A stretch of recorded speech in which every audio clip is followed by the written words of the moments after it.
Hop, mana atrofinglarda o'zinglar aytdinglar boya, endi faqat O'zbekiston bilan raqobat qilgan bo'lsam, endi butun dunyodan kelganlar bilan raqobat qilaman. U sizlarga motivatsiya beradimi yo bosim beradimi? Ancha ikkalasi ham. Hech qachon 100% imkoniyatlar bilan foydalanib bo'lmaydi universitetda. Shuning uchun atrofimda masalan o'rtoqlarim har xil imkoniyatlar bilan, masalan bitta o'rtog'im bor, debat klubida qatnashib, Oksfordda debat qilib kelgan. Boshqa kursdoshim Braziliyada o'rmonlarni saqlab qolish bo'yicha konferensiyada qatnashib kelgan. Boshqa kursdoshlarim startaplarni pitch qiladi. To'liqligicha hamma imkoniyatdan foydalanib bo'lmaydi.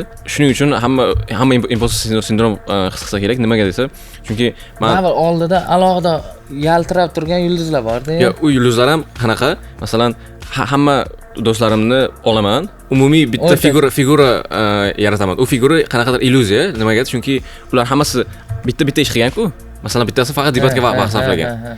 Men o'ylaymanki, bitta student ham debatga, ham Braziliyaga, ham startap qila oladi degan qanaqadir fikr paydo bo'lgani uchun o'zimni xuddi yetarlicha ish qilmayotgandek his qilaman. Lekin ularning nazdida meni qilayotgan ishlarim ko'p deb tuyulishi mumkin.